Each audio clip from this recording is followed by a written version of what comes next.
I'm Sam Crooks, I'm chairman of the committee. The evening's meeting is being recorded in the usual way, and it'll be posted on the council's YouTube channel within the next couple of days. I'm told on the best of authority that we're not expecting a fire alarm this evening, but in the event that something does happen, we should go out through that door and then follow the signs to the nearest marked exit. And once outside, then we assemble in accordance with the instructions that Ros will give us. I'm now going to go on to the business of the meeting. Have you received any apologies? I haven't received any apologies, but Councillor Nez Khan is not present. Okay. She's on her way. He's on his way, is he, reckon? Apologies for lateness then. Okay. I'll now go around and ask everyone present to introduce themselves. I won't follow the traditional division between council and officers. We'll just take it in order. And so, would you like to start? Hi everyone, good evening. I'm Councillor Ansar Hussain. I represent the Wolverton Ward and the Vice Chair. Thank you. Evening everyone, I'm Councillor Claire Tevlin and I'm for Broughton Ward. Thank you. Good evening, my name is Councillor Waqas Ahmed. I'm part of this committee.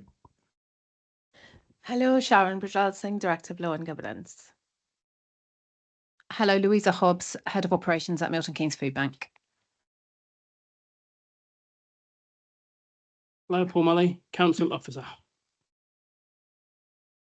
Good evening, I'm Kay Pettit. I'm the Parish and Town Council's Programme Manager for Milton Keynes City Council. Good evening, Nicholas Hannon, Assistant Director, Environment, Waste and Commissioning. Evening, Sarah Gonzalez, Director of Customer and Community Services. Good evening, Jennifer Wilson Marklew, Cabinet Member for Public Realm and Board Member for Stony Stratford. Good evening, Councillor Stephen Brown, Member for Stantonbury Ward and Member of the Committee. Good evening, Councillor Shazin Wazamil, Vice Chair of the Committee. And Ros? Ros Tidman, Committee Services Manager. We move on to the next agenda item, which is disclosure of interests. Are there any?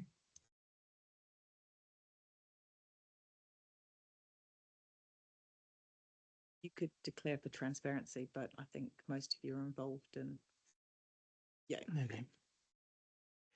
Minutes of the meeting held in December. Any comments? Can they be signed? Thank you. We then look at the action tracker. Are there any comments on that? There's one slight update in that we have had the High Street report, which is shown as pending. We've just had that circulated. But other than that, are there any comments? There are one or two mentions of items which we will come back to under the work programme, because it's indicated the part of the action is to bring them back next year. So I'll note those at that time. Anything else on the action tracker? Okay. I'm coming then to item 5, which is building a strategic relationship with the voluntary and community sector. Sharon, I think this is you. I wasn't proposing to do any long introduction, Chair, because the information is in the report. The only thing I would say about the report is that I hope it highlights to the committee members the kind of that there are a few things that all happen at the same time, and that was the Scrutiny Committee asking us to talk about a strategic relationship, the LJ corporate peer team saying you should have a more strategic relationship with the voluntary and community sector, and then the report does a sort of gives you a case study of our partnership with the food bank, and Louisa is here to help us with some of her reflections on that as well. And we've just started our new governance at the charity hub. So we were just talking before the meeting and saying we're moving to the next chapter, which of course we'll have lessons learned. We're learning lessons all of the time as we go along. So happy to take questions from the committee. Thank you, Sharon. The floor then is open for questions. Stephen? I apologise that the first thing I'm going to say is mildly pedantic, but in paragraph 2.1, you refer to it as the Citizens Advice Bureau. It has not been the Citizens Advice Bureau for over a decade. It is just Citizens Advice. And I have a friend who works there, and it's her pet peeve that everyone keeps forgetting that they've dropped the Bureau. So I encourage you to drop that as well. The food bank relationship is obviously one that seems to be going really well. And as the report states, we kind of got thrown into it a little bit during the COVID pandemic. I guess the question I have is, what's the next area that, or the next sector group that you think we could combine as well as we have done with the food bank in terms of the local city? Yeah, that's a really good question, because I think the paper tells you that it was born, the partnership was born out of that demand and need at the time to secure food supply for the vulnerable, which the food bank do so well. So it was a natural partnership formed of that. I think the answer is probably lies in the strategic conversations we're starting to have with the voluntary and community sector. So in October last year, Michael hosted at least 50 representatives of the sector. And one of the things that came back from them loud and clear is that they want to continue that. So we're going to have another meeting in April. But we're starting to look at a theme-based approach.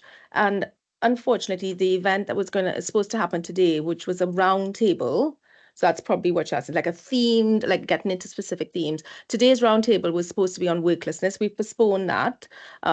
That'll happen in the next couple of weeks. But I think that is the start of some more, because in the bigger group, you can't really get into the detail, and you can't, it's more of a get to know each other and meet and so on. But I think it's the theme-based roundtables that we're starting that might yield some of that, where we need to partner specifically. Thank you. That's really good. Has there been any discussion so far? So that sort of having the roundtables and picking a theme and working on that way, have you picked worklessness because there is a feeling amongst the officers or the cabinet that is an area where there's a particular need for us to partner that way? Or is it that's where at the moment the relationship is least good, so there's the most gain to be had from doing it? How have we kind of selected those themes, I guess is the question. It wasn't it's neither of those really. It's just it's a good topic. It's a place-based issue, and I think that as you saw in paragraph 2.6 in the reflections, the strategic relationships tend to grow from transactional or shared themes. So worklessness is just something that felt like the right place to start. We are working with Kashida Miza, who I think most of you know, are very active in the community. I was actually her that recommended that as the first theme, but we hope to do at least 4 during the year on different themes. So what we'll do is we'll have the worklessness roundtable discussion, and then we'll use the April wider meeting with everyone to kind of say, did that work? Does that feel like the right thing? And I think we might ask them to choose the next theme.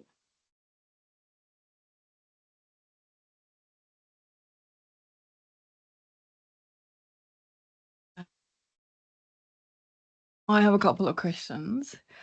So when we say we are engaging with the voluntary sector, do we know how many charities, voluntaries in the voluntary sector, how many groups that we're engaging with? And how do we pick who we engage with? Is it based on need only? And also you mentioned about this mapping exercise that was carried out. What was the result of that?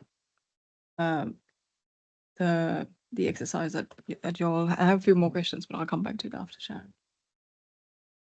Okay, so the event that was held in October, there was an open invitation. It was out on I think most of our comms, and it said something like, if if you want to be involved in a conversation with the council, like a more strategic conversation, please come to the event. And like I said, at least 50 representatives turned up. I suspect in April it will grow, like, you know, word of mouth and so on. For the round table that was supposed to be convened today, we had 25 people come back, and that one was more targeted. But we went out to the same wider group that attend in October and said, if you are working in this theme, please come to this discussion.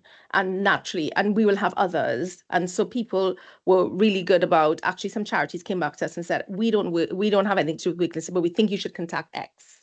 So what we're doing is, I think we're building up that directory now. Because don't forget, if the CPC team told us last year, you have really good links.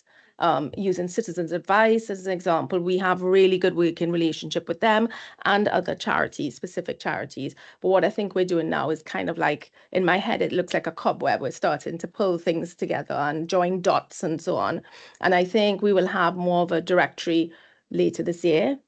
And then we'll have more specifics. But at the moment, we've kept it really open. If you want to have a conversation with us, the door is open. Thank you, Chair.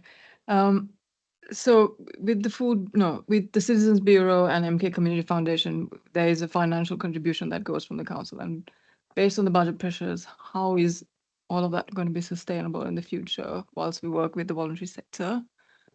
Yeah, that's a really good question, because at the October event, Michael did a presentation on, so that event really was two-part. The first was welcome. We want to have a conversation with you. We want it to be more strategic. And secondly, he took the opportunity to take the participants through changing because we have to, which is everything you've just said, Councillor Isabel, which is because of money, because of our financial situation, we need to do things differently.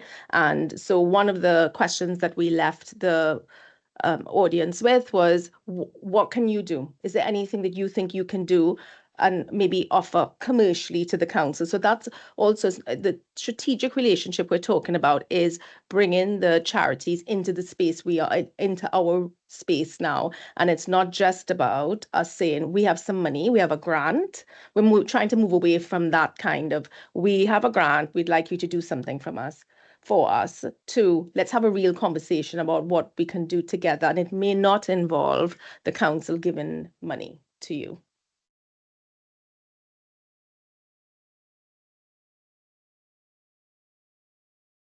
Thank you.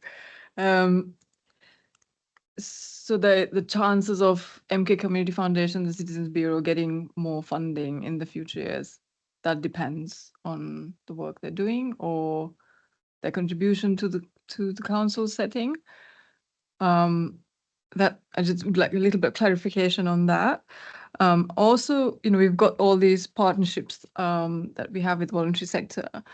How are we tracking that relationship to see what is the benefit that Milton Keynes are getting, residents are getting out of it as well?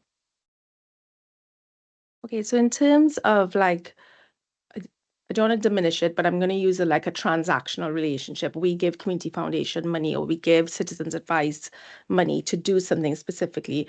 Those are always well documented. So for example, in paragraph 2.1, when I speak about a grant of over 200,000 to Citizens Advice in 24-25, that was the subject of a delegated decision. So I'm saying that to say that when we do things like that, you'd be able to, there would always be like a report that you can read to understand why we're giving that money. Sometimes we're just passporting grants, aren't we? We get grants in and we're just passing them on. So I think there's that to do. In terms of, I think, as the paper said, they are throughout the council, as you would expect, particularly in social care, we already have really well-established relationships with some charities. Possibly born out of need, and the piece of work that this report is trying to tell you that we're doing is trying to pull that map in together. We are trying to do that. That is, if someone says to you, you need to have a more strategic relationship, it means those are the kind of things you're starting to pull together. Who's talking to who? What are you talking about? How could you level that up? How could you have a more at scale discussion, a place-based discussion about what's happening? Whereas I think if you think, for example, in our family centers, they will by definition have, I'm thinking about Baby Basics, who are in our charity hub. They have very good relationships with our family centers, but I think that's going to be very people-based, you know, like someone in the family center knows about Baby Basics and they call them and they've developed a relationship. And I think what your question is a good one, because what we're trying to do without because a lot of that just happens organically. And so we're coming at it from a different angle. That will continue to happen, but we're still trying to create that umbrella strategic relationship so we can harness some of the things that are happening at scale, which is what the food bank is. That's the story of the food bank, that we were able to, through our partnership, you know, help them sustain their operations at a scale. So are we tracking what we're getting out of all of these relationships? As in, you know, how is the city benefiting? How are residents? Do we know how it's helping? Right. So I don't know how. So you could track something when it's tangible, right? So what you have in the paper that Food Bank has shared with us is loads of information where they've tracked, the charity have tracked the benefits. And I don't know if you would like Louisa to take you through some of that, but that is an example of the charity tracking, whatever. Not all of that is directly attributable to the council. And I think in a way, you know, unless it is a transaction, like we settled with Citizens Advice. So, okay, that is a good example. Citizens Advice, we said, have this money, do certain things with it. No doubt as part of that, there would be reporting requirements. But then there would be other relationships within the VCS sector. Like I imagine when we have this worklessness roundtable, there'll be some charities where the discussion we're having is helpful, but not something tangible, you know, not something you could track. It's not like a goods or service kind of relationship. It's not necessarily something you can track. So I'm not obfuscating. I mean, I think all that's great to hold in mind as we start to shape the strategic relationship.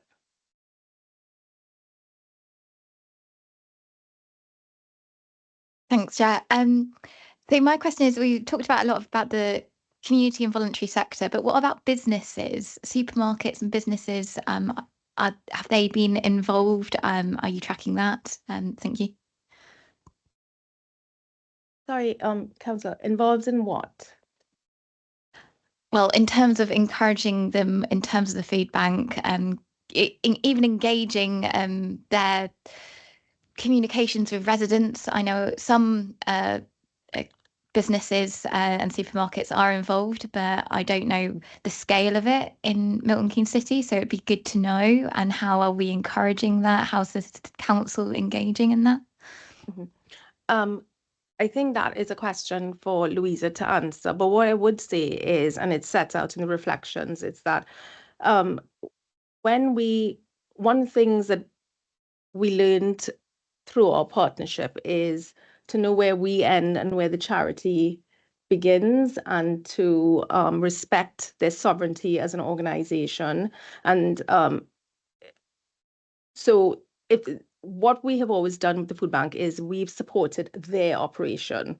We've always said they're the experts at it. So if they need to engage with business, and Louisa will talk to you about her active engagement with businesses and so on, and supermarkets, but in a way that's for them to do. That's their operation. We support that operation, but there is absolutely a line to be drawn, and we learned this loud and clear throughout, didn't we, about how things are branded. Because if the council goes to a business or supermarket, that's very different from a charity engaging with a business or supermarket in terms of the response. So we had that very early on, and Louisa, we can talk about that, where like food banks volunteers weren't sure, for example, when the council started housing food bank in Saxon Court, one of the first things that happened is the food bank volunteers, long-standing food bank volunteers, weren't sure they wanted to be in a relationship with the council, and we had to be really clear about who was asking for donations whether it was the charity or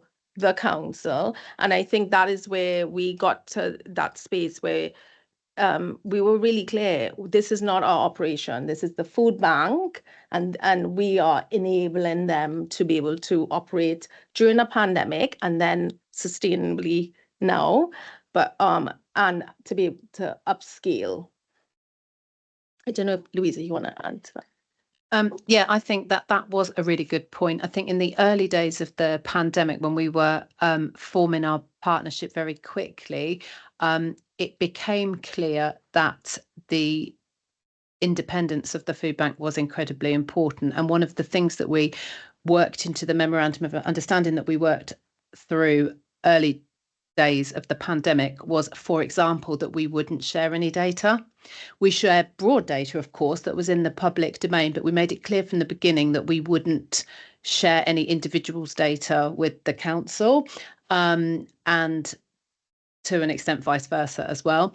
And so really where we fell into the strength of our partnership was in the relationships we were able to form within the council, which we still use every day. We form new relationships with the council on the strength of this partnership, and then the infrastructure as well that we've been able to benefit from, not just in terms of property and premises, but in terms of expertise and people and support, so on as well, which has enabled us to scale from crisis and evolve into further stability. Yes, my question is, are we using the VCS as a, or how are we using as a prevention strategy rather than just when there's a crisis? Have we got that relationship and how are we doing that? Could you just expand on that, please? So again, I think that the food bank tells a really excellent story of being able to move into that preventative space. So that's your Beyond Food program that they are running now, which I think, so at the moment, the council, and since the pandemic, the council has paid for a home for the food bank. And prior to that, the food bank was having to pay its own rent. So now that it doesn't, and I think everybody knows the stories of many charities who were unable to sustain their operations during the pandemic and even since then, because things like the rent and the overheads and all of that can sink a charity, particularly one that is just starting. And the food bank is more established, but I think they would say that without this council support, things might look very different. Oh, definitely. Today. Yeah. So because we were able to do that, then the food bank don't have to worry about that, and they're able to put their energies into preventative things. And Louisa can tell you more about their Beyond Food program, for example, which is absolutely all about prevention and working with other charities in that space. And don't forget, in the charity hub now at Galley Hill, we have other charities, and so that organically they all grow to work together and naturally get into prevention, because they all generally same families who they are seeing. So a simple thing like them just being housed together means that they are talking to one another on a daily basis, or maybe it's the same families who are coming to collect clothes and food, so it has organically become a space where it can naturally lend itself to prevention. But absolutely, and this is picking up on Councillor Muzamil's point earlier, absolutely, we all see like the worklessness roundtable discussion, which is we say worklessness is a place-based problem. What could you do in this space? This is what the council can do. What can the VCS do? And I think naturally in that space, we would all say everyone's cash strapped. Nobody has a lot of money, and so prevention is better than cure. So all of this sounds pretty trite, but interestingly, unless you get around the table and have those discussions, which is what the roundtable discussion and some of the future roundtables will do, is get us into that. Well, how do we stop turn demand off as much as we can? I don't know if you want, Chair, if it's helpful for Louisa to speak about Beyond Food. I know Ansar wants to ask a follow-up question. Would I suggest you do that, Ansar, and then we'll concentrate on the food bank for a bit. Yeah, sure. Yeah, it's a very quick one, slightly away from that. It's just to do with the grassroots smaller organizations. How do we incorporate them? Do we create a space for them to hear their voices, or is it just the larger ones that we kind of work with? Again, a good question. And I'm gonna I think what I'd like the committee to, I think the report does this, but I want to be clear, like we're not doing something that's polished and end product at the moment. We are developing a relationship. So if that's something the committee thinks is important, I'm more than happy for you to recommend. And if you can see the value of doing that, then I'm more than happy for you to, that's the kind of recommendations I'm hoping we can get out of tonight, because I'm hoping it's your recommendations that help us develop this in a way that's of more value to the place, to the community and the residents. And you would know that best as councillors in terms of what you're hearing and who you're interacting and what their needs are. So absolutely tell us that's what you like, you think that would be a useful addition. Just generally, the whole approach has been, if you want to be included, it's an open door. But naturally, grassroots charities or the smaller ones don't have dedicated employees. So if we do a work time event, which the October event was, naturally some people are excluded, not deliberately, but so I think we need to think about if we are speaking to a cohort where you don't have employees within your charity, how we pitch that and how we get the best out of it, recognizing that generally that tends to be one or two people with a passion. Just a quick one to that. Do we have a list, sorry, of who's a part of that? So we're not kind of repeating ourselves if we're kind of referring it on to you, or kind of, do we have that information? Yeah, I have a mailing list. I don't think you, like, maybe you can just, I'm happy if you'd send me names and I could check it against the mailing list. We'll turn then to the food bank for a little bit, and then Louisa, I'd like to come back to the general discussion again. But if there are any questions, I'm sure you'll go on. If you have any particular questions on the food bank, we'll take those now. Shez, I think you got in first. Well, shall we leave the general questions then until we come back to those? Stephen. Thank you, Chair. Yeah, Louisa, so in the further notes that you sent through, you talked about a change in pattern of donation, cost of living, meaning that food donations have gone down. You source more through cash buying of food yourselves. Is there a preference from the food bank over which you do? I'd been told from other places that actually it's preferable for food banks to do the buying themselves, because they can often buy in bulk and get a better price on the food than people who are donating. So if someone's going to spend £5 on food and give it to you, or give you £5, the £5 will go further if we actually donate it directly to you. Is that true, or do you have a preference which way you go? That is a really good question. And I think that has evolved. The answer to that has evolved over time as well, actually. So in the impact report that I sent through, I just very briefly explained how the food bank has evolved, and how our strategic aim is to move more towards supporting people to be stable and independent from that reliance on emergency food that we've seen in many cases. The way that we're doing that is through two food services. So we have our emergency food, of course, we still will have for the foreseeable future, but we also have our top-up shops, which are far more dignified, choice-based way for families and individuals who are struggling financially to be a bit more independent, so they contribute towards what they choose and take away with them. For emergency food parcels, we like to buy in bulk and buy it cheap. Everyone gets the same. Everyone gets a bag of 20 items. If we can get it for 20p, then that's great. For top-up shops, which are much more about dignity and choice, we prefer donated food, which is by its very nature varied and feels much more normal for the people that are having that are using that service, because it feels more like a shopping experience. So in It's always a bit of both. So at the moment where we're moving towards that, we definitely want to focus one of our priorities for 2026 on really pushing that donations campaign again, so we get more of that community food in, which is more varied and more suitable for that second service. And how does that work with the fresh food side of things? Because you mentioned in the notes that the top-up shop has more fresh, obviously, as you say, the emergency food parcels are dry parcels handout. The top-up shop has more of the fresh food choices. That's much harder for people to donate. So yeah, we buy that. Yeah, we buy that. So we actually, that started, that whole fresh food element on the top-up shop started from a council project. So it started from the Bletchley Pathfinder. We got a grant for a pilot for fresh fruit and vegetables on the top-up shops, which we've then rolled out ourselves, and we fund it ourselves now.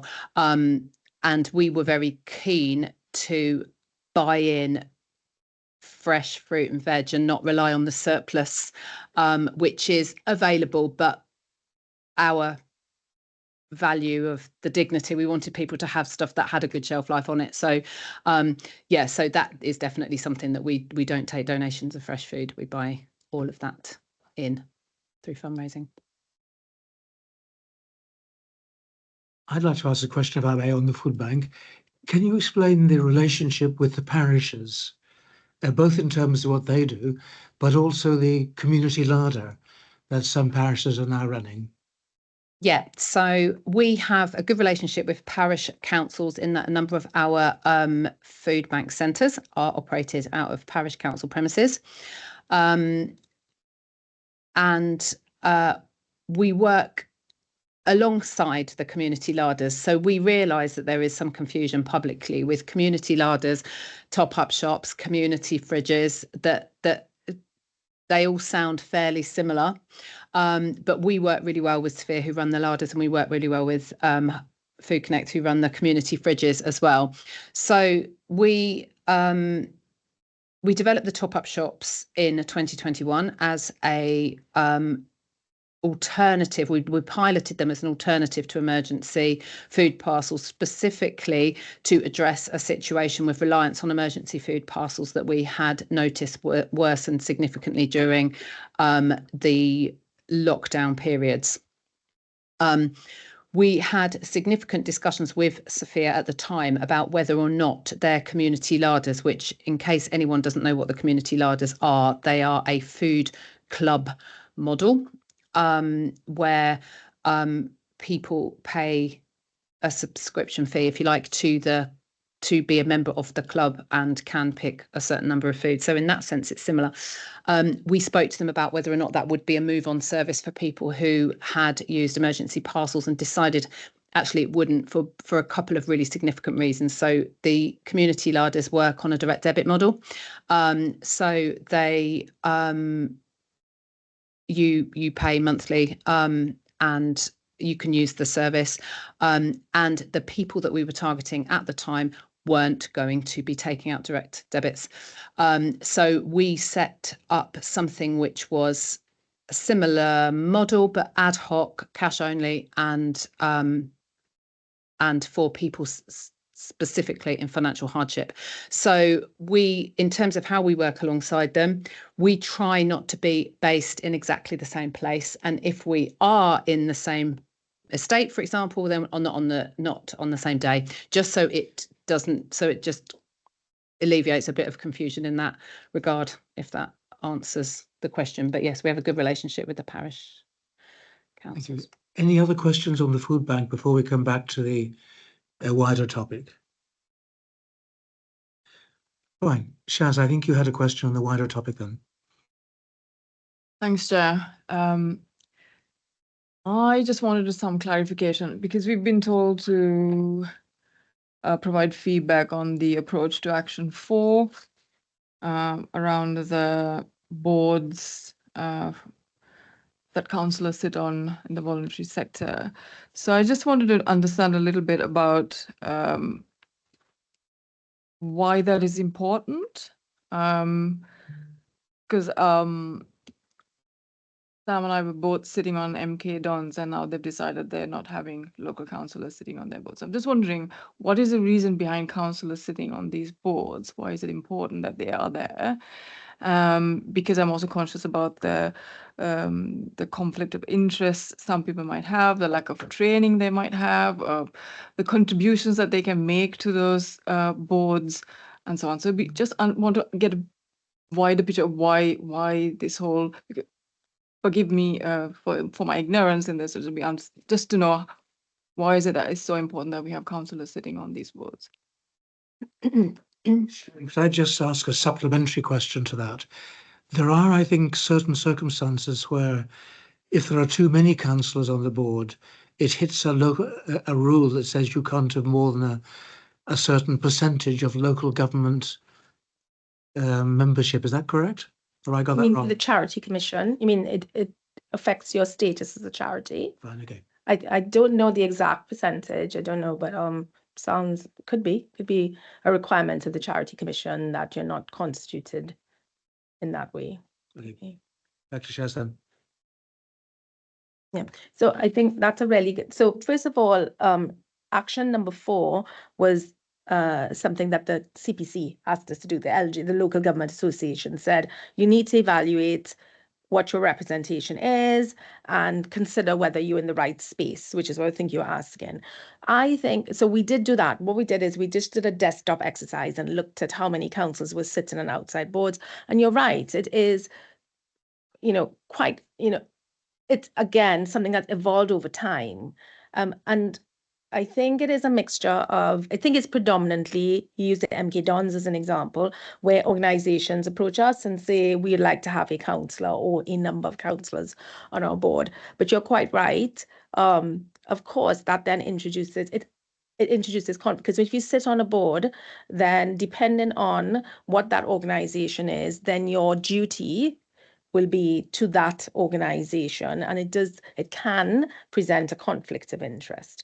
So that is not to say that you should not be doing it, but we just need to be aware of those things. So I think this action is a really good one that to start off that conversation about. So it does say recommendation, consider it. So we've done the desktop. We know where we are. We're on a lot of places that just over time, councils have been asked to sit on. And I think it is something that we need to consider whether we think that's right and how it works. But if a councillor is asked to sit on a board, I think the other thing is too, some councillors probably sat in the VCS prior to becoming councillors, and then question mark whether or not you're there as a councillor or you become a councillor while you're there. So I think there must be a lot of that happening. So I think I don't want to use the word messy, but it's not a controlled necessarily space. We don't control it here. We don't gatekeep it. We have a list of it, but we don't gatekeep it. If any councillor wants advice about sitting on a board, then we can talk about conflicts and that. In terms of your effectiveness and the value, I think that would be a matter for you, the individual councillor, to consider whether you are able to add value, especially given your other duties and other representation. It could be that you find that you're unable to, because of your conflicts, you're unable to be valuable to that organization, or maybe not. Maybe they sit comfortably together. But I think those are all questions individual councillors have to ask themselves when they sit on boards. We do have guidance for councillors generally on conflict of interest and how that interacts with any of your duties, any other, representation that you might have on other bodies. So when you're joining other boards, you go through a thorough interview and so on. But when you're joining these boards, which are equally, these are important boards, there isn't an interview process. We just ask the group who wants to go and sit on this board. And then I kind of think that we need to be, and also like there is no training for some of them. It's a first time thing. So I think we need to be conscious of the fact that they probably would need some training to be able to add value to that board. So these are some of the things that I was just wondering about. Is it something that we can think about? Can we do better in this space? Or when we are appointing councillors, come May, you'll have a whole heap of new councillors who might be going on to boards. what training do they have? What, it'd be interesting to just have a think about how we want to go forward.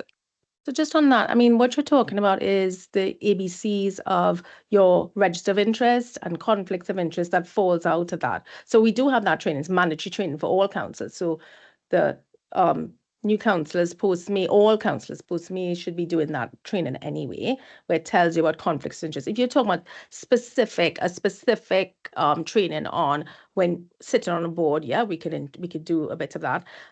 If the committee is going to recommend that, can I ask you to also recommend to group leaders that if you think that training is important, that people attend the training, because that's easy enough training for us to put together and roll out. Attendance is always an issue.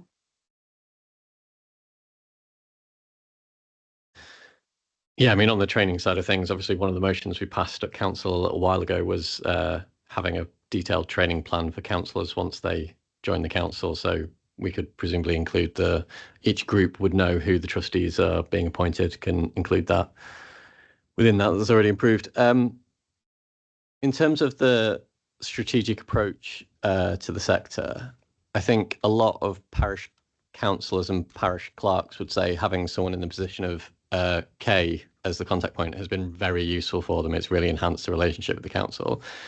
Has there been any discussion so far of having a similar contact point, dedicated contact point for the sector on the voluntary side of things? And if not, Chair, perhaps that's a recommendation for discussion that we could put forward. Yeah, Chair, if it's okay with you, I think Sarah's better placed because I'm a new entrant on the VCS sector. So I think Sarah has more of a legacy in this area, more history. Is that okay, Chair? Thanks. So, I mean, firstly, yes, I would say Kay has been a great asset with parishes, etc. But we can talk more about that later. I think it's not the first time it's been asked, but I think just to add a sort of little bit to this, I wouldn't want you to go to think that we don't, all of us work with voluntary sector almost on a daily basis. My teams work with a lot of voluntary sector organisations, Nick's does, and it generally works pretty well, actually. And I think because it depends on what the sector is and what they're doing and what they're offering. So I think that's why it's quite difficult to have this sort of strategic relationship, because actually it's all very different. And as you say, there's smaller groups. There's some that work in the prevention space, which I have to say I use a lot. So I just want to sort of cover it with that. But the peer review team did make a point, and it's a fair point, is that what it is a bit unclear because it is a bit patchy, but actually that reflects the sort of vastness of the organisation and what we do, which relates to that point, because I think it's so vast, the landscape, that it wouldn't be appropriate because of that, but also because we are already working with them. So, all directors have teams that are working with the voluntary sector. It's not, it's too unlinear. With the parishes, it's a bit more of a fixed quantum. We know who they are. They have a governance in place. They normally have, people that work with them. So that's easier to kind of manifest. So we just felt it wouldn't really add any value because they would have to have the knowledge of that particular service area, etc., because it is too vast. They wouldn't be able to bring the value that Kay can, because she is effectively navigating the council for them on their behalf, because they're all pretty much delivering the same thing. So we have considered it, and it's not to say that it's right or wrong, but it's not quite the same thing was what we came to the conclusion to. So. Thanks. I kind of totally get your point about there are loads of different charities and each one will focus on a particular thing which matches up with a particular service that we provide, which is different from the parishes, which kind of have a bit more diffuse approach. I think going back to Anzar's points about the smaller grassroots charities and Sharon's point about a lot of the smaller charities not having full-time people, even if if there was one person who was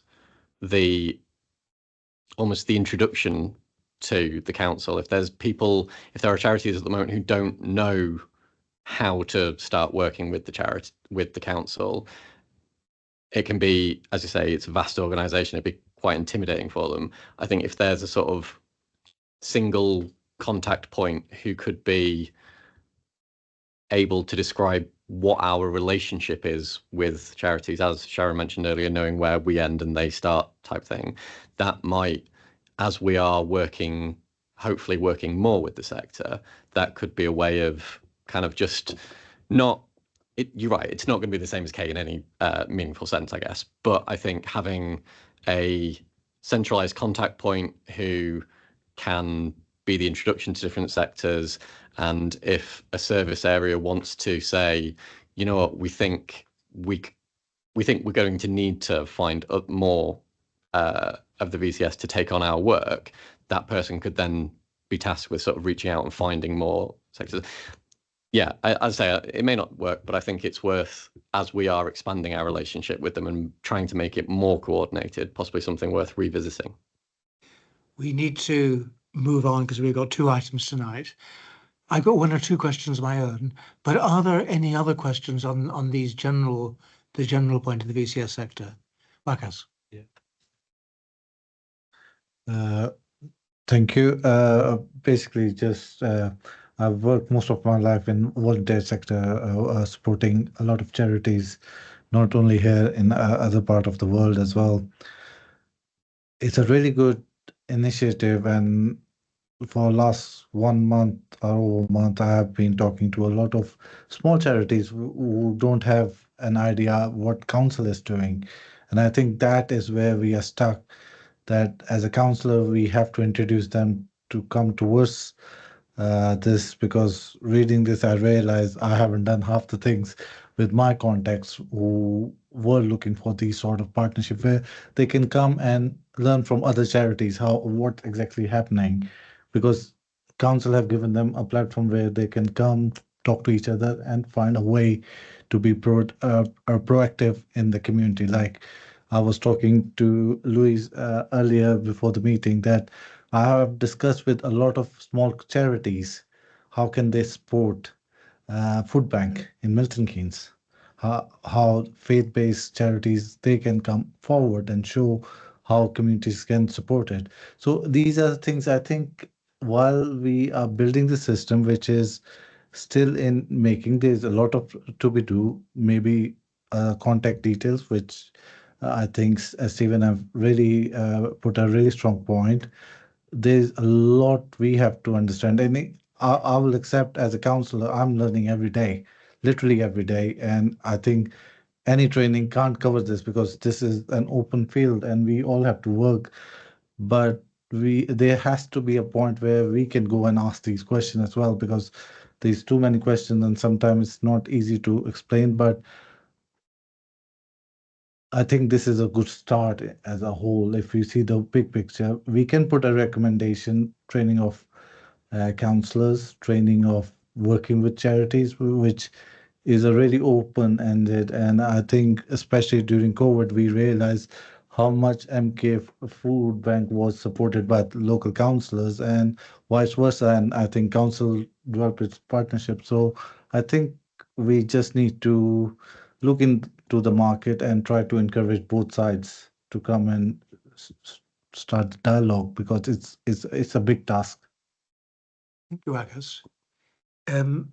Last questions, if I may, before I come to the summing up and the recommendations.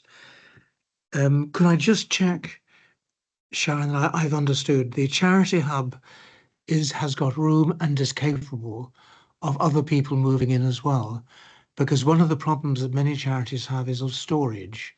And even if they were just able to access a room where, you know, the Christmas materials could be kept, for example, that would be helpful. But is that possible? In its current configuration, so at the moment, MK Food Bank still aren't operating out of the charity hub, because in order for them to move, they are going to do an extension to Galley Hill, and that's still receiving its permissions. So they're still with M&M Foods, aren't you, supplies. So but they expect to do that soon. Yeah. We're not putting a date on it, but that should be happening within a few months. So that would leave 3 charities in there. Ideally, we would like to think about other charities, us being able to support other charities like you've said, particularly if it's like a transient need until they're able to find a more permanent home. We're not there at the moment, but that's the goal. And like I said, what we've just begun to talk about the governance around a charity hub. What does it mean? And I suppose if we were sitting here 2 years from now, I'm very sure that we would be talking about all of the benefits of the charities being housed together and how they've been able to support other charities as a result. Thank you. My other question concerns services that might be offered to every charity, in that a number have problems with constitutions. And so they ask, is there a model constitution? And then, is there a model way of doing their accounts? And is there a source, a legal source, that they can easily tap if they suddenly have a problem? So I think, did you want? Yeah. So Sarah. we advise charities to go to Community Action MK like as an infrastructure organisation. So that's kind of their bread and butter, and it's not really ours, so to speak. So that would be our general advice. And it's like I say, it's not a territory we would fall into because it's not our expertise. Sharon? Yeah, no, I recognize that need. And I think what Sarah said is we're not providing the answers to that because we don't provide legal advice. If you ask it, we don't provide legal advice to the voluntary and community sector. Whether we may end up there, maybe not, but that is absolutely, as Sarah said, what I think we want as a new person in this space, what's really clear is what we're trying to have is not a strategic conversation for the fun of having a conversation. It's a reality-based conversation. And Michael did a good job of setting the context by doing changing because we have to, which is, this is not about us being a benefactor, the council. And I think that's Councillor Muzama's point. This is not us, setting up a relationship of dependence or creating a situation where we can't actually meet certain needs, whether they're financial or resource needs that charities may have. But what was clear, and just to pick up Councillor Ahmed's point, Sarah was in the room as well in October. One of the biggest things that the people in the room were telling us is, thanks for just convening us, because we didn't actually know some of the other people on our table within the VCS. So, I mean, even that sounds like a very basic thing to achieve, but don't underestimate that that's where we are in this space, that people were just happy to be able to come and meet other people from within the sector. Thank you. I'd like now to suggest a number of recommendations which we'd take forward. Just as a reminder, the way that we do that is we agree the recommendations at this meeting. The text then goes back to Ros and to the planning group. And then once it's been finalised there, we circulate it to the committee as a whole to make sure they're happy with it. And then it goes off as a recommendation to the cabinet and the executive. Happy with the procedure? Well, the things I've noted down, and these are in no particular order, but I got the impression there was support for the proposal or the working relationship in terms of themes and networking. I had the image of the cobweb that was put forward. But I think my suggestion is that we would want to say that we think that's working and we want to see it continue. The second thing is really to come back to Ansar's point, and that is that in all of the discussions, we mustn't forget the very, very small charities that are doing a lot of work locally, very often in relationship with parishes. And I wouldn't like to see them forgotten about. The third suggestion was for a contact point. Now, I know there are difficulties about how that might be arranged, and it may well be, as Ros and I will want to further discussions offline as to what might be useful. But I do know that when I get cast sometimes, who's the best person to contact? I put it through councillor casework because I don't know myself. And that's the big difference. If you talk about parishes, you're talking about K. And I fully take Stephen's point and would like to see that, if I can make the suggestion, I'd like to see that coming forward. The We passed over Claire's point about sponsorship from businesses, but it is important. If I can take Santander as an example, they actually provide retired members of staff with money that they can use on projects if they establish a relationship with a voluntary organisation. It's a way of making sure that a retired person doesn't leave an organisation at 4 o'clock on a Friday and then just drops into a great big abyss where there's nothing to do. So I sense that one of the things the council could do is to see if there is scope for involving businesses in charity opportunities for those businesses. My suggestion to you would be we could work that up as a recommendation as well. The other thing, again, we touched on, but I thought that Sharon made an important point when she said that the council's no longer in the position where it can simply give grants to charities. But if charities can think of a way in which they can do work on behalf of the council as consultants, that's the way we have actually done in the past. And the City Discovery Centre, for example, used to organise the council's visits programme, for which it received payments. And there are other examples I could think of, and it might be that that's something that we could resuscitate. So that would be my suggestion as a recommendation. I'll pause for a moment. Are there any others that people would like to raise and put forward from the discussion we've had and put forward as a recommendation? Stephen. Yeah, so I think most of the discussion that we've had has been around how we have a relationship with the VCS. I think it would be worth, as the approach develops, the senior leadership team having a conversation about which areas of the VCS we want to strategically focus on in terms of that relationship. Food Bank is here as a classic example of the way that we've really helped a huge number of people in the city by having a good relationship with there. At the moment, the roundtables seem to be sort of the ideas are coming organically from the group, but I think from the council's point of view, we should consider if there are specific issues that we want to be more proactive about developing our relationship in that area, rather than waiting for people to come to us and say, we can do a load of stuff, let's have a relationship. Are there sort of gaps in what is currently being provided to our residents where we should be focused on that? So perhaps the other side of strategic, rather than just having a strategic relationship with the sector, think strategically about how we pick which areas of which sectors we work with. So a kind of focused proactivity. Can I just ask the rest of the committee, does that command support? Okay, I'll take silence to mean consent. Are there other items that people would like to raise as recommendations? Thank you very much indeed. You can stay if you wish.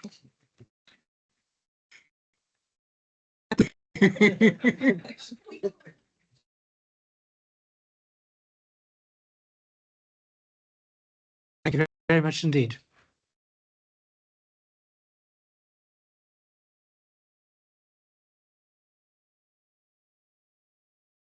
I think it's mine. I realised I left it earlier.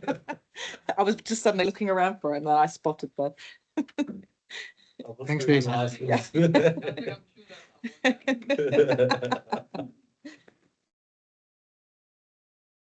Just a very quick introduction to the parishes item to explain how it came about. When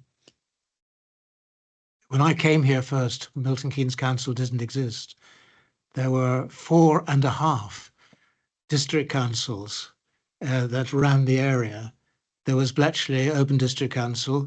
There was Wolverton Urban District Council, which was also Stony Stratford and New Bradwell. There was Newport Pagnell Urban District Council. There was then Newport Pagnell Rural District Council, which was Olney and 13 other villages. And then finally, in Shaz's neck of the woods in Tattenhoe, you had part of Winslow Rural District Council. Two things. First of all, they were smaller than some of our present parishes, but they ran the housing, the recreation, the waste collection, and they were the planning authority for that area. And so musing at the planning group one day, I said, you know, we should really raise this issue with the parishes, because the council in 20 years' time won't be able to micromanage every broken street sign like it tries to do at the moment. Why not the parishes? And Ansar said, let's ask them. So we've asked you. Kay, thank you very much for your paper. You've probably heard from Sharon, we don't ask for introductions because we take it as read, but is there anything you and Sarah would like to say? Of course. So I just wanted to set the context a little bit because obviously no one's worked in this space as long as you, Sam, but I just wanted to kind of set out our stall a little bit. So I started working in this space maybe 10 to 12 years ago. I can't quite remember, but it was twofold really. One, I think at that point everyone would agree the relationship was not great. It was not a good space. We were going through a very, I mean, we still are, but you know, it was the start of a very challenging financial place, and a few decisions had been made that parishes felt quite disrespected about. So that's the context, and I think we would all agree that was the case.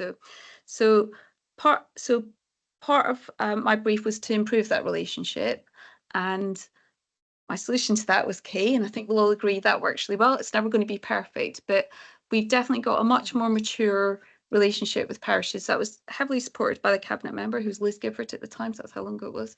But by subsequent cabinet members, that position has been very supported. So it's about that mature relationship, which often is about, we might not say what you want to hear, but it's very much, we will tell it how it is. So that's the first thing I'd say. And Kay would never, Kay's the most modest person I know, but she has, you know, almost entirely done that by having that honest relationship, but being there, working very hard for all parishes as much as you can. But I'll stop now. I'll just embarrass her. And I know that's not what we're talking about.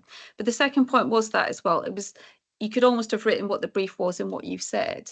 Given the challenges that we're facing, how can we work more with parishes to support that? Not just about the growth, but about delivery as well. And that's why we started to establish some of those frameworks as well. And I think it's you know, we've had some successes and it's not easy, but if it was easy, we would have done it. I suppose that's the sort of key kind of takeaway. We do work really hard to try and do some of these things. I think it's a little bit unfair to say we hold on to stuff because it's very difficult to devolve it as well, because you know, there are some things that we totally recognise would be better done at a local level, but you have to recognise as well there are some better things that are done better at a borough level, and sometimes that is about that critical mass, and sometimes that's why districts hasn't worked in some places, etc. So it's getting the balance right, but also, as you'll have seen from some of the responses, it's a mixed bag of the appetite as well. And sometimes we, you know, as you said at the time as well, it can get a bit patchy as well, and that's not necessarily good for the residents of Milton Keynes. So we have to, it's finding that balance is from local to, as you know, your award council as well, so that borough-wide from a ward perspective and from Milton Keynes as a whole. So that was just kind of setting the context a little bit, but I'll hand over to Kay. I know you've read it, but it was just to raise some of the points, particularly about some of the structure that Kay's helped put round some, you know, that kind of ask. Okay. Okay. Thank you, Chair. Yeah, I think on the basis that I've now been working with the parishes for 9 years, I think relationships with the City Council and the parishes have certainly improved. And I think we've done that by working jointly with them and developing frameworks and involving them in that development of such frameworks. So, for example, we have what superseded the parish's charter and the parishes protocol, we've now got a framework called Together We Can, and that recognises some of the things that we're here to talk about tonight in terms of devolution of services and assets and what we've done in the past. There, as you will know from the paper, there was a community asset transfer programme that was developed way back when, 2012, 2013, following the Localism Act. And that essentially looked at what could be devolved to parish and town councils. We devolved a number of assets under that programme. Some commentators have said, well, that's not very many, maybe about 30. Actually, when you look at that nationally, that was a significant amount of assets that Milton Keynes Council devolved at the time. Since then, we've developed that framework and we've now got an approach to service and asset devolution. We actually devolve services, landscape services, and Nick's here to answer further questions around that. But we've actually got 12 parishes that actually deliver landscaping services on behalf of the City Council, and we pay them a grant to do that, which is the equivalent to what we would pay our main contractor, Suez. We've also devolved a number of assets under the Leisure Asset Transfer Programme, and then just ad hoc play areas and parks where there has been a desire from the parish or town council to take on some of those assets under freehold transfers. So we've been part of a journey that has been highlighted by the Local Government Association. We fed into reports around local service delivery and devolution. Back in probably 4 or 5 years ago, we were recognised by the local councils, cooperative councils network, around the work that we've done on service and asset devolution. And that's been a really successful journey. I think the challenges that we have now are around the capacity to continue to deliver some of those transfers, because they are very resource and time and cost hungry to get those assets across. And of course, some parishes have got more of an appetite than others to take them on. And I think I tried to build that into the paper, that it's never going to be a one size fits all with devolving assets or services. So I guess I'm open to questions about the journey that we've been on for the last probably 13, 14 years. Thank you, Gary. I'm just going to pick up that very last sentence. I think I'd want to look 13 or 14 years ahead and see what we think about the challenges that are coming up and how the council might face them, rather than looking backwards. I think I actually saw Whackers first, then I saw you, Stephen, and then Ansar third. Just a quick question, with the financial stress coming on parishes as well now, have we developed any stress check testing of affordability of them taking on these assets? Because with some assets they have to take staff members and stuff, which is extra costs. So are we doing anything rather than just giving them, and after a few years we realize that we have made a wrong mistake? Is there any checks and balance in those decision making? Yes, we've got a really strong due diligence process, because that is very important, and we have had occasions where we've had to bring stuff back. So yes, we do. We're really clear with the parishes, and actually when we started the asset transfer, it was actually open to some voluntary sector organisations, but we realised pretty quickly they wouldn't really have the capacity to do it, because I think I'll go as far as saying we're honest about it as well. I've always been really clear with some of the parishes that they are taking on, we're actively doing it because we don't want the liability for some of these buildings. And I think we're really clear about that as well. But we do a due diligence prior to this sort of decision making as well. But again, that's part of the difficulty, because a lot of probably some of the smaller parishes wouldn't have the capacity to do this. It's only really those that have full-time employees and the sort of government, well, the kind of capacity in place as well. But yes. I have a few, so I'll do a couple and then we'll let Anzar come in. Yeah, since we're talking about parishes, one of the parish councils I work with is Great Linford Parish Council, and it would be remiss of me not to celebrate their success in winning a Parish Council of the Year award last year, thanks to the great work that the clerk and the councillors there did. So well done to them. Can someone explain to me what the advantage to MKCC is of operating a leasehold divestment to the parishes rather than freehold?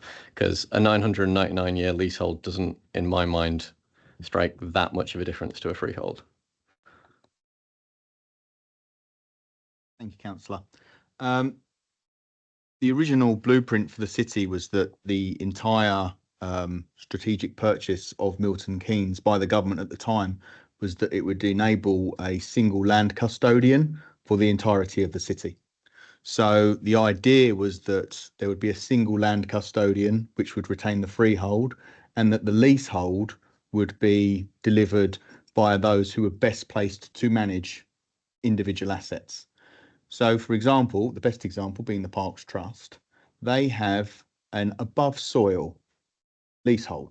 So they are not responsible for anything beneath the soil, the drainage, contamination, ingress, egress of contamination, anything that could see a groundswell, anything that could see a significant number of issues that might erupt strategically. The reason for that is because one single strategic freeholder would be able to manage any subsoil issues that could arise from geological issues. It could arise from any kind of, event. And so the idea is that in order so that there is not a defragmented land ownership and there is a retained centralized entity, which is considered to have the longest duration, that there would be an involved, a subsidiary delegation of the leasehold to entities that were able to manage above the soil, but that the subsoil would be managed by a single entity. Because obviously over that period of time, if there is a geological event, then that would be the problem.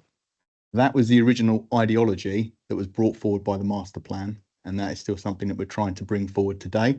There was a deviation from that in 2012 when we went to moving the freehold over, but as a result of that, so to make sure that there is not a defragmented freehold ownership and to retain the single custodian model, that is the reason. Thank you. I think I followed all of that. Thanks for that. In terms of, so one of the comments in the notes from, going on to a completely different topic now, one of the comments received from one of the parishes was that they think they can take on some of the services that MKCC do at a much lower rate. I think the example they used was installing dog bins a lot cheaper than our contractors charge. Is there A, any concern, and B, any oversight? I'm assuming that a parish council, being a public body, has to go through similar procurement loopholes that the council would have to go through. Is there any oversight to make sure that the reason that they are able to do certain things, or they think they're able to do certain things cheaper, that they are not bypassing those procurement rules and not following the correct procedure?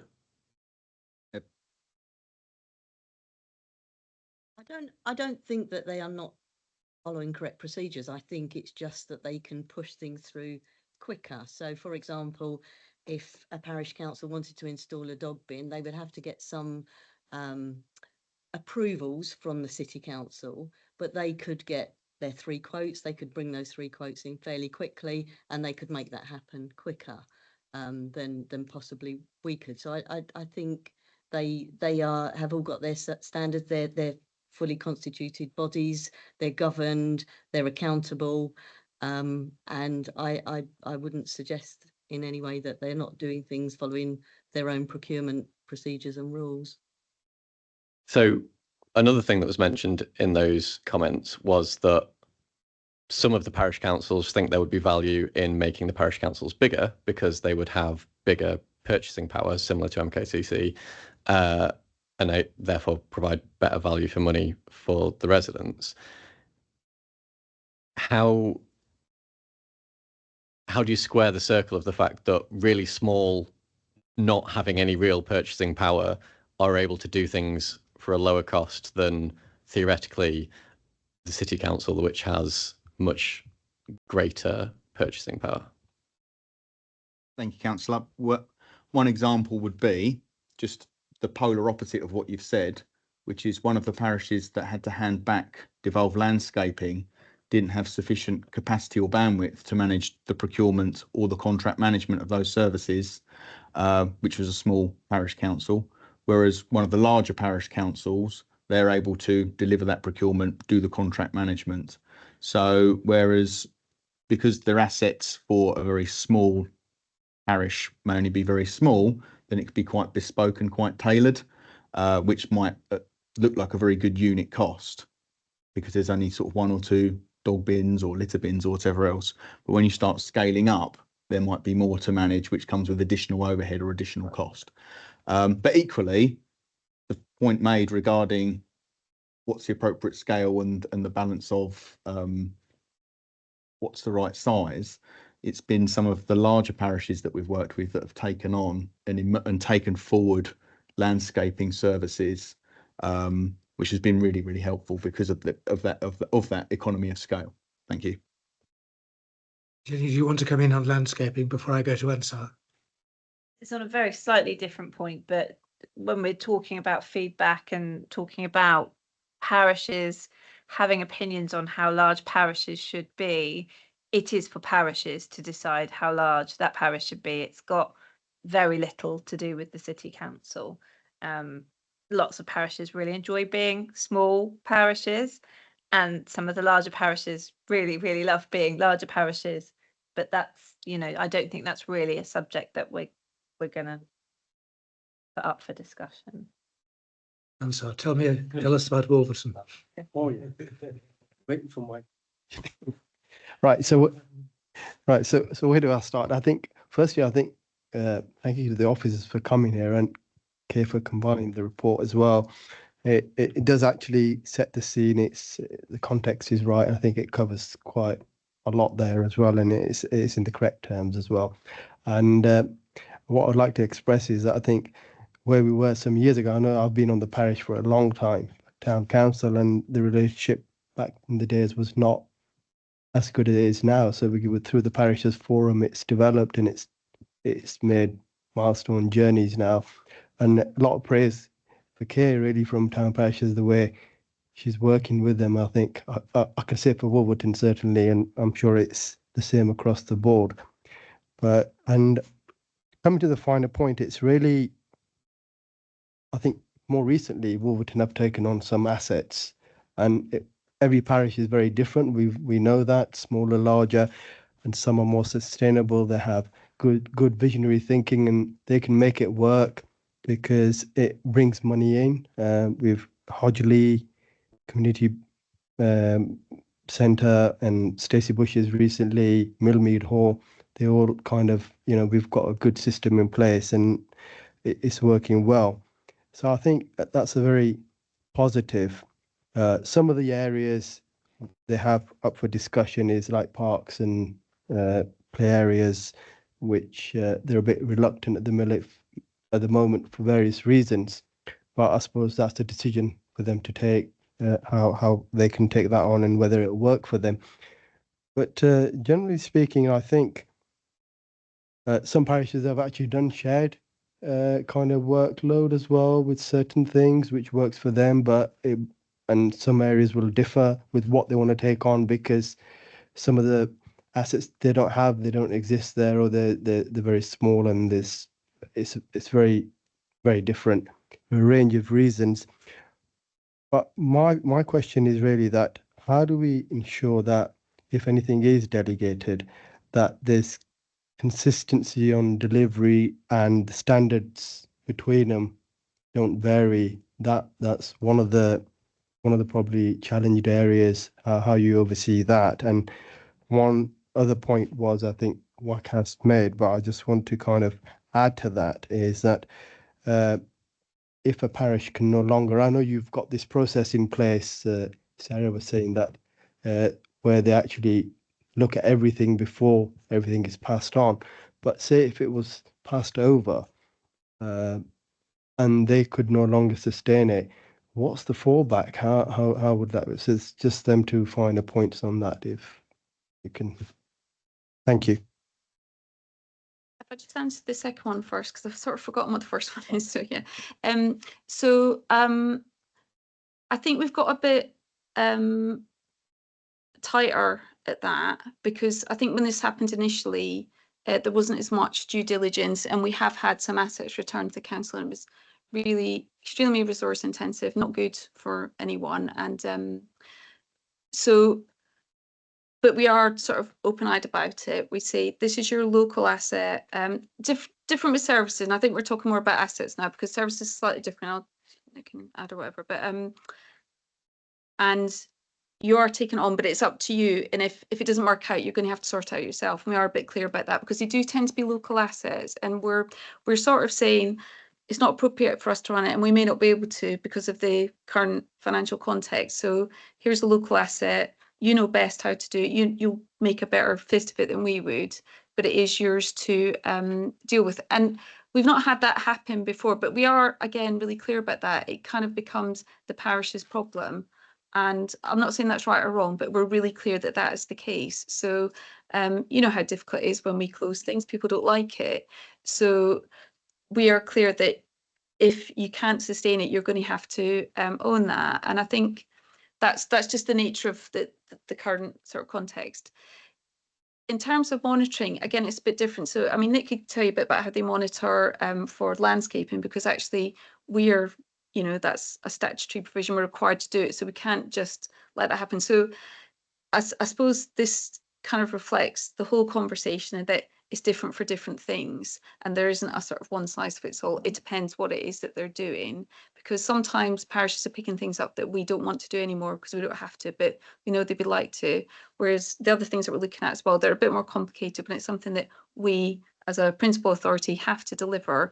Therefore, if we're asking someone to do it on our behalf, we do need to monitor it. And there's whatever's in between as well. But it highlights the complexity of all of this, because for every different thing, you think it's straightforward, but it's not, because it depends who's asking, what it is, what's your particular context, all that kind of thing. You do need to bear in mind that it's our job, because we work for Milton Keynes City Council, is we need to make sure it benefits the council in some way. And, you know, I appreciate a lot of your own parishes and your ward councillors too, but you would expect us to be looking out for what is best for Milton Keynes City Council, as well as residents, etc. So it's that constant balancing act, which is why I would say it's a concept that is, you know, it's well trodden ground, but it isn't straightforward ever. But I would again say that, you know, national local associations come to us because we so far have made a pretty good job of it, because we've done quite a lot, and it might not seem like a lot, but it is, in the sort of context of what everyone else is doing.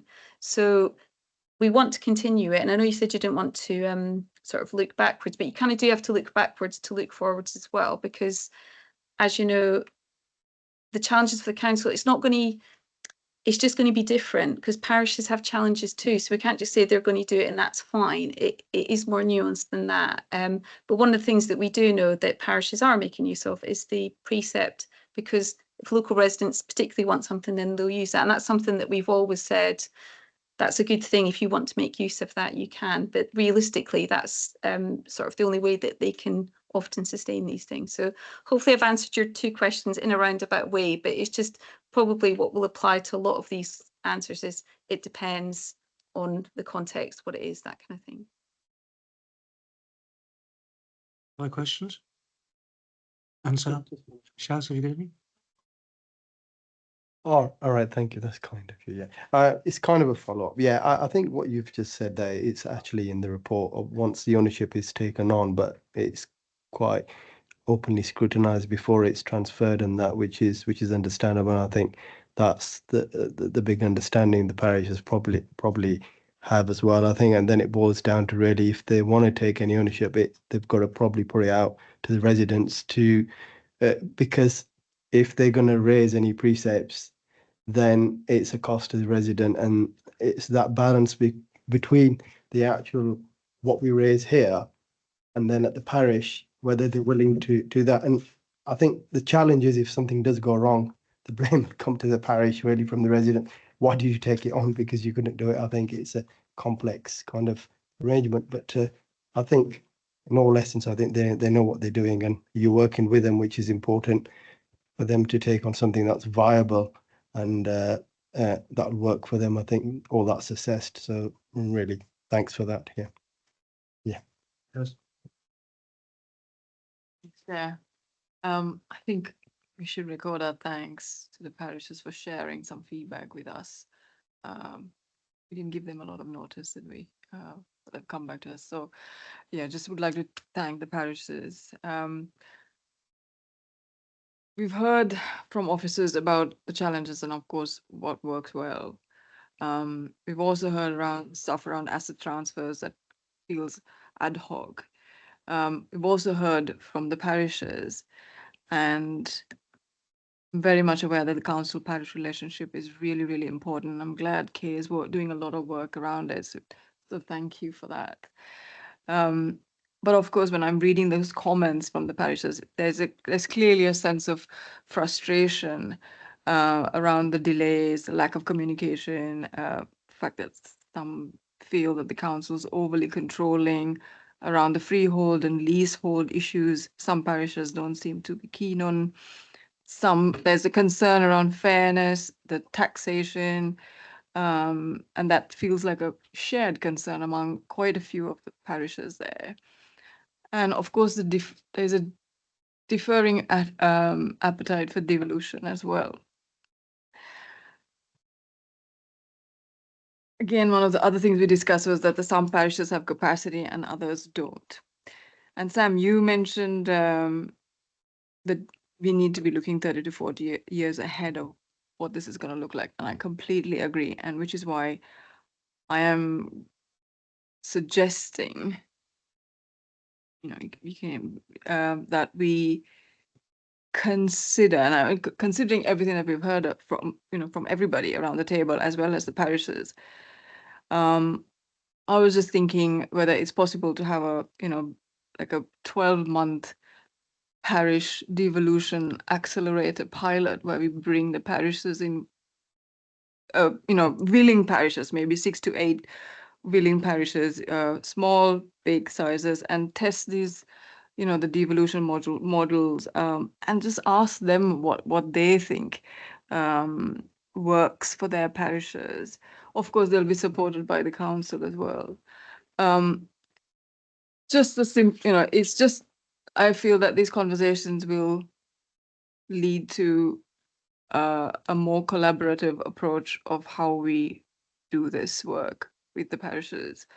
What I'm hoping is that as a result of this, that we get a framework that sets out what can be devolved, how can it be funded, what is this joint working, what is that going to look like? Well, how does the governance look like? How can we as a council ensure fairness and consistency across all the 48 parishes, and possibly the new ones that will come up as well? And then let them come back in 12 months with a report and tell us this is what we think will work, because it seems like there's a bit of a disconnect, and it would be really nice to get the parish's input. Just a suggestion, I'll leave it there. Thanks, Chair. Other comments? Yeah. Thank you. Councillor Musnell, I completely think that's a really good idea. I also like to encourage the parishes to engage with NALC. And I know in other areas there are more localised versions. So, for example, in Cambridgeshire, there's Cambridgeshire and Peterborough ALC. So I'm not too sure if Milton Keynes is something similar, but when I've spoken to parishes locally, they feel a bit disengaged with the Milton Keynes side of ALK. So I think it's just encouraging them that is there for them to really lean on, as well as us, and get that support from them and get them engaged as well if we're having like town and parish forums as part of this. Thank you.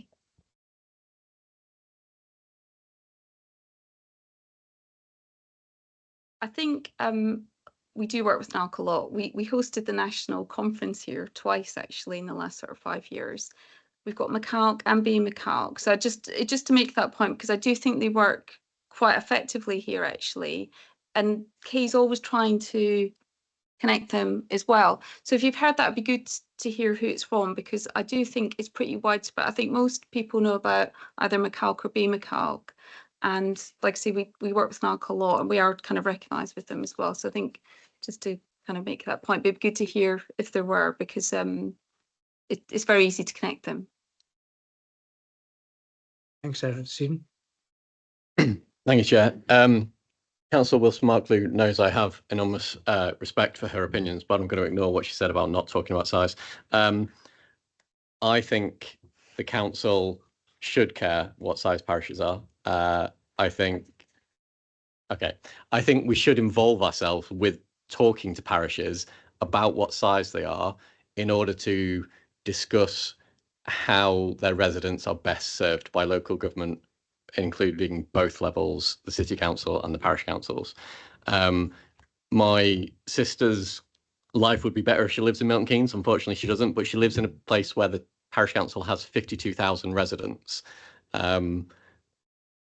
That feels probably bigger than necessary for a parish council, but I think a parish council that only has 15 households in it also probably doesn't function in the way that most people would assume a council needs to. With such a small group of households, you don't have the diversity of people to, for one thing, stand for election and be parish councillors.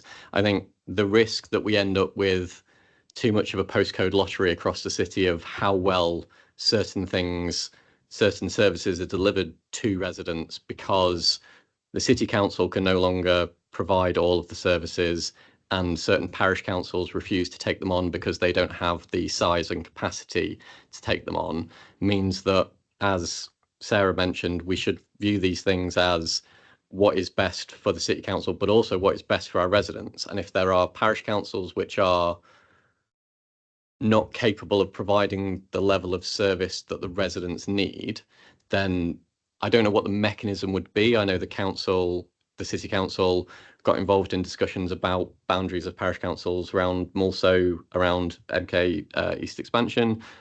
I think it's worth there being some mechanism where we bring in some of the smallest parishes, and even perhaps in the sort of city centre where they're not particularly small, but there are just very concentrated parishes, and discuss whether 48 parishes is too many parishes, is not an efficient use of the parish structure. I would be interested to know what you think the process might be to try and accomplish that, and if it is accomplishable. I would just like to clarify. I'm sorry if it came across like I was saying the council doesn't care, because that's not true. We do care very much. And the point I was trying to make was that it is for a parish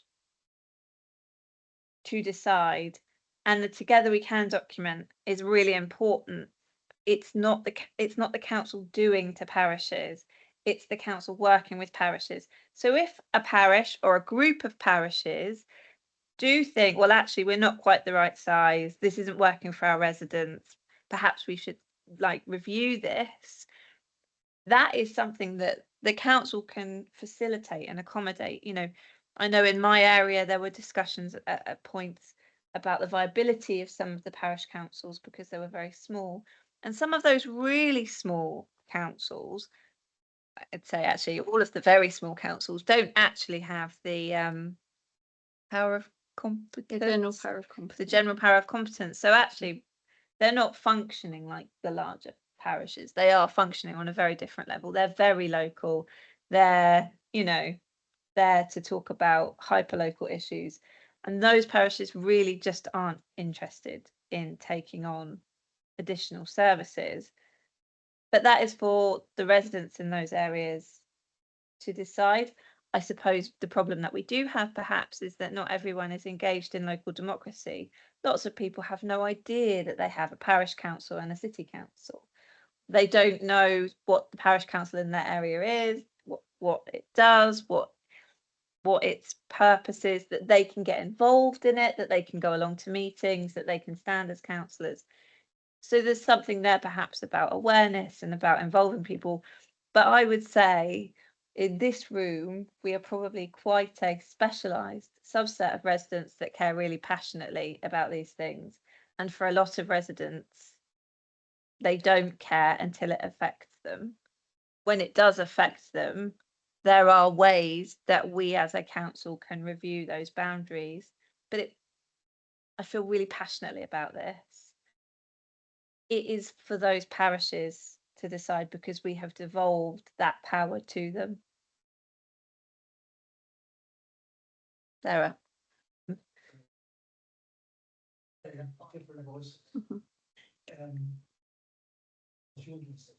We'll do you first. Yeah, no, it's just to be clear, to back up what Councillor Wilson-Macluse said, is that parish councils are sovereign bodies. It's not for another parish council to decide who they should join with, and it's not for us to decide.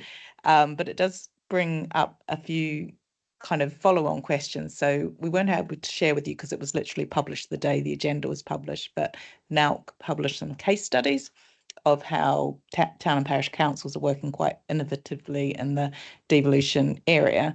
And there were a lot of examples around clusters, which is, obviously not a structural kind of change, but usually based around where there is a town council that has employees and the village parishes kind of join with that. And then it also brings along the conversation, which did cause a little bit of controversy, neighbourhood governance. So depending on where that goes, there may be the wider opportunities of larger clusters, but just to be clear, parish councils are sovereign and can make their own decisions. I want at some stage to move on to landscaping, but I can see your finger on the... Yeah, I mean, I wasn't trying to suggest, hostile takeovers of parish council or anything like that. I'm happy for it all to be very diplomatic. But I think the point I was trying to make is that, as you say, most people aren't very engaged in politics in general, specifically not very engaged in their parish councils, where we see lots of seats co-opted, turnout for individual parish elections in the single-digit percentages. The nature of that means that if we leave it up to a parish to request a merger or a reconsideration of its borders when you've got a very small one, there is inevitably going to be a very small group of people who are making that decision, and we will take it on faith that they've got involved in public life because they want to make the best for the people that they're representing in the area that they're representing, but they may not necessarily represent the views of everyone who are there. And I think the council has a responsibility to, the city council has a responsibility to all of its residents to make sure that they are getting the best possible service.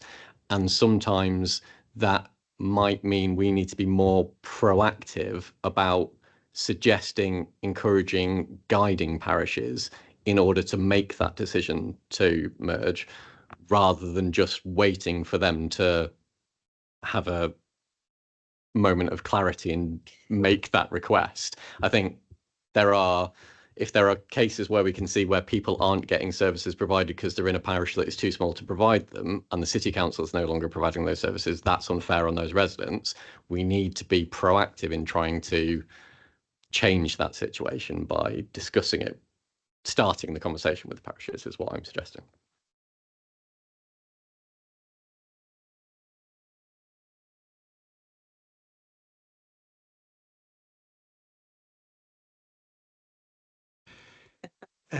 Nick, I wanted to ask you two questions. I'll ask them both at the same time.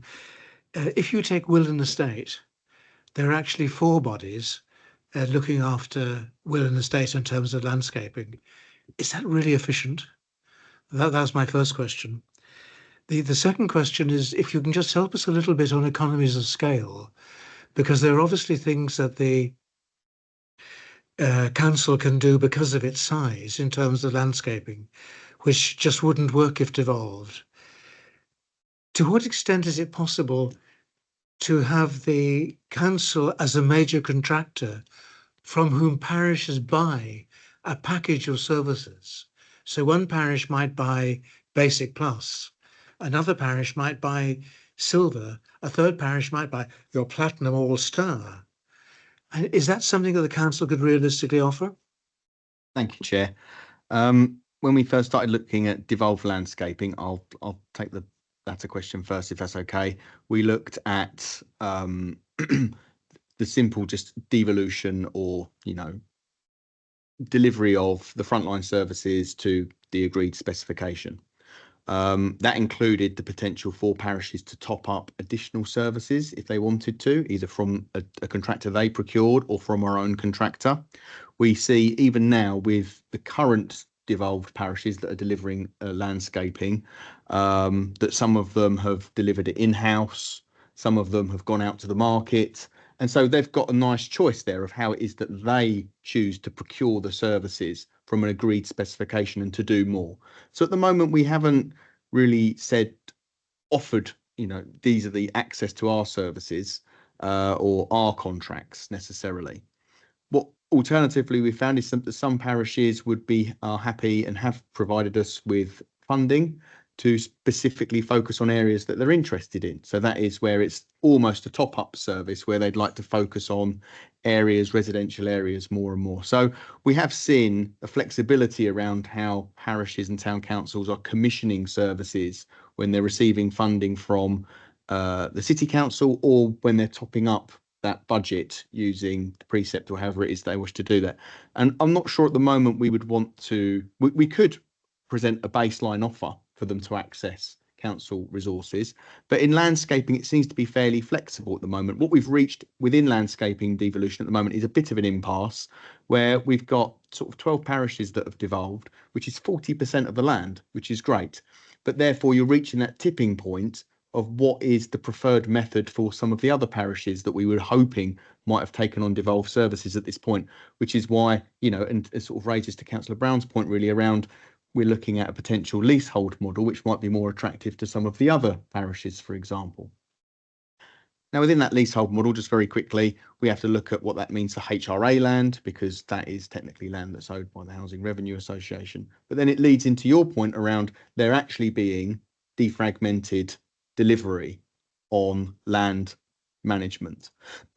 And I think that almost comes back to another passion project of your own, which is how is the government and then how are we going to address the defragmentation of what's being delivered by the council, what is being delivered locally by parishes on behalf of the council, what is just being delivered by parishes, and then what is seemingly being delivered by management companies, and then the accountability of that and the democratic access that residents have for the accountability of the delivery of those services.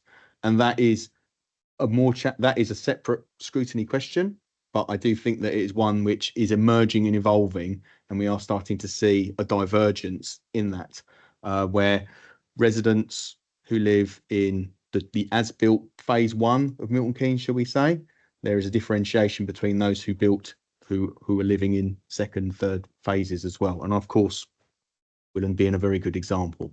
So in summing up, yes, we could offer that to parishes in terms of an offer from our contract to say this is a framework that you could draw down upon. We wouldn't want to impede on their ability to sovereign bodies to commission their own services. And I do think there needs to be a tactical strategic land ownership position on management companies and what that's going to mean. I think that's being addressed at a higher level of government, because obviously there's clearly issues that are sprouting up all around the country, not only in Milton Keynes. I hope that helps. And I'll just add in just at the end, just on the idea of scale. I think there will always be issues which parishes are empowered to deliver on. So, for example, all parish and town councils can act to repair and rebuild war memorials under the War Memorials Act 1923. And because it's so niche, I almost always work with the parishes directly to do that.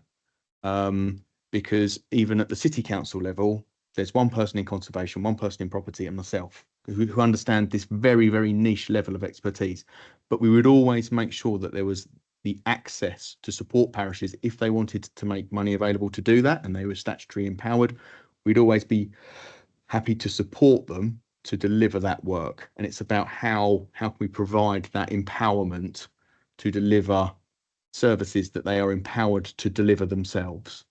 War memorials being one, fixed penalty notices for enforcement being another. All of those kinds of services that parishes are empowered to deliver, but are quite specialist and quite niche. And you need that scalability to sometimes be able to deliver it. That's quite an expansive response, but I hope that helps. Thanks. Just listening to everybody, and of course, Councillor Marklow mentioned that the council can facilitate the conversation, and I think we should really consider inviting parishes to come and have that discussion around, even everything what Councillor Brown was saying as well. Including the size and what do they want, what does devolution look like to them, and just provide that space for them to have that conversation. And at least it looks like that the council is listening and we are taking action and not just taking notes and saying we've discussed this, now that's it.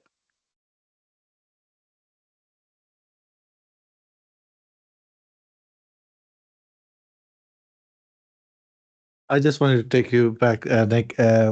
I know a lot of services have gone back, especially in Bletchley, Stratford's, Bletchley's south side. They have taken the green areas. They are looking after their areas.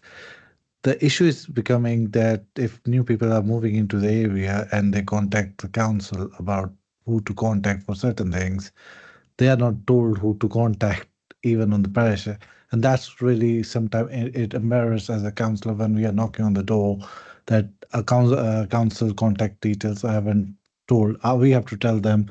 And this is where, while your first statement that as a council you have to see all places while you give some services down to the parish level, but there has to be a communication that all the services are there, but some sort of information has to be provided to the new people who are moving in the area, and they don't understand, especially coming from London, understand what parish is and what city council is. So this is something I just want to suggest.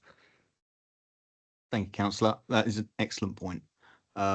If you're in West Bletchley, your landscaping services are delivered by an outsourced contractor on behalf of the town council. If you live in Fenny town council, then it's delivered by an in-house service equally on behalf of the town council.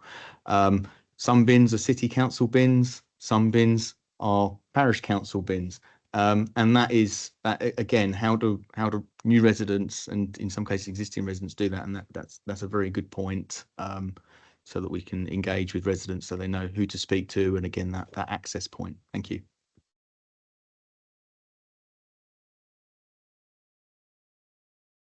Thank you, Chair. Yeah.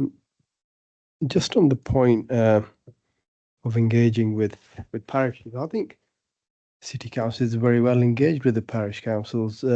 Cays has got a very important role, and I'm not moving away from the idea that's been suggested that we invite them, but we've got a parishes forum where we have representatives attending. So if there was a desire to go beyond that and they want to express or bring attention to any matter, I think that's the right platform really to do that, rather than create something beyond that. I mean, this exercise was something that we did to reach out, and we've had comments, and I'm sure that will also filter through in the next parishes forum if there's an item on the agenda. I just want to highlight that from my perspective. Thank you. And so can I build on that? Jenny, I'm going to wrap it up if you don't mind, but I would like to build on Ansar's suggestion, because there is something called the parish's agenda group, which acts as a kind of a it's not really a subcommittee of the Parishes Forum, but it's the group that makes the Parishes Forum work. And my suggestion as a recommendation was going to be, first of all, that, as Shaz said, we would thank the parishes and the individuals who sent in comments. I think that's really important. But then that we might say that this is the beginning of a discussion which the committee will have with the parishes agenda, what I call the PAG, the parishes agenda group, because I think we can't sort of just finish it tonight, then go away and move on to another topic. So much has been suggested. I would want to see that be the start of a discussion. So that would be my first recommendation, that we regard this as the start of a conversation. The points that I think have come up in the committee, which might form not the agenda, but certainly the list of topics that would be discussed as part of this conversation, are size. I think that is important because we've got to work out what we're going to do at MK East, and we've said that we will have decided by 2028. So it is an open question. I think the point that Nick made in terms of fragmentation being variety helps and appropriate and so on, but nonetheless the way in which things are moving over to management companies is an issue. And one question I'd like to raise is, with some of these new estates being built, would the relevant parish council want to take over the role of being the management company in that area? So with the committee's agreement, I'd like to suggest that as a topic for discussion. I rather like the idea of an experiment, I must confess. And so I'd like to suggest that. Sorry, Jenny. I'd like to suggest that as something we could do. One example struck me as a possibility, a small scale one, because I was very taken by Stephen's point at the last meeting, that very often it's very small things that affect residents. But street signs are governed by legislation in 1925. And I think we should say quite simply, our parishes under that legislation be prepared to take it over from us. So the question is, would the council have the appetite to offer that on an experimental basis to parishes? And then we will see what the parishes said. I think the access point is important. I wouldn't like to see that lost. Are there other points that were made that you would like to see going into a list of topics that would be the start of our conversation with the PAG? Stephen, I can see your hand stretching. It doesn't go up, it stretches out. Yeah. You and I, Sam, I think have been on many committee meetings together, largely probably the audit committee, where we've debated ad infinitum what the role of each individual committee is, and not to try and step on each other's toes. We never wanted the audit committee to take on the role of a scrutiny committee that already existed. I'm worried that at this point, that's what we're doing here by suggesting that this committee has a role in talking to the PAG. As Ansar mentioned, we've already got the Parishes Forum. We already have a structure in place for the parishes to talk to us about things they're concerned about and for us to make suggestions to the parishes. If we are to put another layer into that in the form of this committee talking to those, I think we're at risk of duplicating jobs and not being efficient. I think what we should do is put forward some recommendations for discussions for the Parishes Forum and the Agenda Committee to have, but I don't think we should be part of that discussion as this committee. The reality is, I think, Steve, we might not even exist next year as a committee. And certainly, I think you're right. Ros, I'm sure, would have found the correct form of words. What I was anxious to do was to make sure that this discussion wasn't lost and that it went somewhere. And my suggestion was that if it went to the PAG, it would be for them to take it up in whatever the way they thought appropriate. I think offering them a recommendation for points to discuss and a summary of the points discussed here would be fine. I think suggesting that it becomes an ongoing conversation with this committee is the point that I was pushing back on. Rephrased in those terms, and on the understanding this goes back to the planning group in the way that the previous item does, and then comes back to the full committee for endorsement. Is there support for that set of recommendations? Thank you very much indeed. We've only got one item left, which will be a very quick one. Do you want to go now, or are you happy for us to stay? You're off, Jenny, are you? Seconds.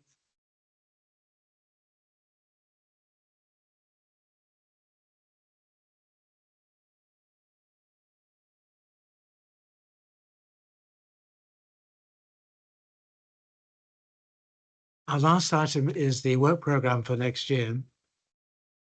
I'm going to lead on this because some of it is already set. Ros circulated the KPIs, which are now the responsibility of a scrutiny committee. Only to the planning. Only to the 3 planning. Okay. Well, it did seem to me the KPI should come to a meeting next year, just to remind ourselves that we are responsible for that. We didn't take the Parks Trust this year. I would like to see that. My suggestion would be that remains on the agenda. We're committed to doing an annual report from the Community Safety Partnership. So those are the things that are already agreed. My suggestion, I'm really looking at the planning group now, is we might also just keep an eye on what's happening on the 60th anniversary next year, because that's come out of some of our meetings. Steve, I can see that picture. I would also suggest potentially including something about the City of Culture bid as part of that. Very happy to. Any other suggestions for next year?